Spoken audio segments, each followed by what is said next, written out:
So guys, আজকে কিন্তু জীবনে আমি ফার্স্ট টাইম ব্লাড ডোনেট করলাম। আর কি কারণে হঠাৎ আমি ফার্স্ট টাইম ব্লাড ডোনেশন করলাম তাহলে সেটাই আজকে বলি। সো হাই ফ্রেন্ড, কেমন আছো তোমরা? আশা করি তোমরা সকলেই অনেক ভালো আছো। আমাদের গ্রামে হচ্ছিল 3 দিন যাবত একটা ছোট্ট করে মেলা, আর আজকেই ছিল তার শেষ দিন। আর সেই কারণে আমাদের গ্রামে একটা ব্লাড ডোনেশনের ক্যাম্প করা হয়েছে। সেখানে কিন্তু আমাকে ইনভাইট করা হয়েছিল। স্কুলের মাঠে আসার পর দেখতে পেলাম অলরেডি কিন্তু বাসে করে ওই যে ব্লাড ডোনেশন করা ক্যাম্পের যে লোকগুলো সেগুলো কিন্তু চলে এসেছে। আর তাই আমরা হাতে হাতে সাহায্য করে ওই যে স্টেজের সামনে যাবতীয় যা মালগুলো ছিল সেগুলো কিন্তু আমরা এখন নিয়ে যাচ্ছি। আর আসার পরে এই যে আমার প্রথমে একটা ভাবি ব্লাড দেবো বলে চলে এসেছে, তার এখন প্রেসারটা মাপা হচ্ছে। এই দেখো, তারপরে কিন্তু আমার ভাবি ব্লাড দিতে শুরু করে দিয়েছে। আস্তে আস্তে লোক কিন্তু অনেকই জড়ো হতে শুরু করে দিয়েছে, কারণ অলরেডি আমাদের আগে থেকে বলাই ছিল যে আজকে আমাদের ব্লাড ডোনেশনের ক্যাম্পটা হবে। এই কারণে পরস্পর দেখো লোক কিন্তু আসতে শুরু করে দিয়েছে। আর এইদিকে আমার ভাইটাকে দেখতে পাচ্ছ না, এটা কিন্তু আমার বড় ভাই। আচ্ছা, তার আগে কিন্তু তোমাদের একটা কথা আমি শেয়ার করি। এই যে আমরা ব্লাড ডোনেট করছি না, এরও কিন্তু কিছু উপকারিতা আছে। যেমন ধরো, তোমার একটা ব্লাডে কিন্তু 3 জন মানুষের প্রাণ ফিরে যেতে পারে। আমরা কিন্তু সকলেই চেষ্টা করবো ব্লাড ডোনেট করার। যাদের 18 বছর বয়স প্লাস 55 কেজির ওয়েটের বেশি, তারাই কিন্তু ব্লাড ডোনেট করতে পারবে। আর এমনিতেও যে ব্লাড আমাদের শরীরে দরকার সেটুকুর পরিমাণ, তারপরে যতটা ব্লাড সেটা কিন্তু নষ্ট হয়ে যায়, সেটা আমরা সকলেই জানি। আমরা যতটা পারি ব্লাড ডোনেট করার চেষ্টা করব। হ্যাঁ,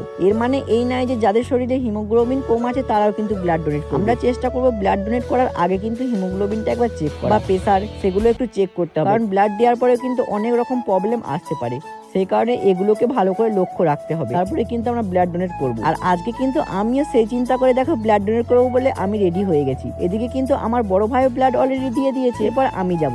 তাই দেখো, আমি কিন্তু আগে আমার যে ফর্মটা ফিল আপ করতে হবে সেটা কিন্তু আমি নিজেই ফিল আপ করে নিয়েছি। তারপরে এই যে ডাক্তারবাবু গুলো ছিল সেগুলোর কাছে আমি এখন যাওয়ার পরেই প্রথমে আমাকে জিজ্ঞাসা করলো যে কোনো অপারেশন হয়েছে নাকি, কোনো জায়গায় ব্লাড দিয়েছো নাকি, কখন ভাত খেয়েছো, ইত্যাদি ইত্যাদি প্রশ্নগুলো জিজ্ঞাসা করার পর প্রেসারটা মেপে নিল। আর ব্লাড দেওয়ার আগে কিন্তু মাস্ট বি প্রেসারটা মাপতে হবে। যদি বাই চান্স প্রেসার বেশি থাকে বা কম থাকে তাহলে কিন্তু ব্লাড দেওয়া যাবে, এটা কিন্তু সবসময় মাথায় রাখতে হবে। আর আমার যেহেতু প্রেসার মাপা হয়ে গিয়েছিল, এবার আমার কিন্তু প্রেসার ঠিকঠাক ছিল, তাই কিন্তু দেখো আমাকে ব্লাড ব্যাগটা দিয়ে দিল। এই যে তারপরে কিন্তু আমি আরেকটা ডাক্তারবাবুর কাছে চলে এলাম। আর আসার পরেই কিন্তু আমি দেখো ওই যে বেডগুলো শুয়ে পড়েছি। আর আমি কিন্তু ডাক্তারবাবুকে বলছিলাম আমার ডান হাতের ভেনটা কিন্তু ভালো বোঝা যায়। ডাক্তারবাবু বললো কোনো ব্যাপার নয়, আমি তোমার বাঁ হাত থেকে ব্লাড, তাই কিন্তু দেখো আমার হাতে কিন্তু একটা ওই যে বলগুলো দিয়ে দিয়েছিল। আর আমার কিন্তু লাইফে ফার্স্ট টাইম আমি প্রথম ব্লাড ডোনেট করেছি। একটু ভয় লাগছিল, কিন্তু আমি যেহেতু ব্লাড কালেকশনের কাজ করি সেই রকম কিন্তু ভয় একটা লাগে। আর এই যে তারপরে দেখো আমার কিন্তু ভেনে পিক করে দিয়েছে। আর এইদিকে আমি ব্লাড ডোনেট করছি, আর আমার চারিপাশে কিন্তু লোকের গাদা জড়ো হয়ে গেছে, কারণ বলছে তুই এত পাতলা ছিলি আর এইদিকে ব্লাড দিবি। আসলে আমি 3-4 মাস আগে হিমোগ্লোবিন টেস্ট করেছিলাম, তখন কিন্তু 16.7 ছিল, সেই কারণে কিন্তু আমি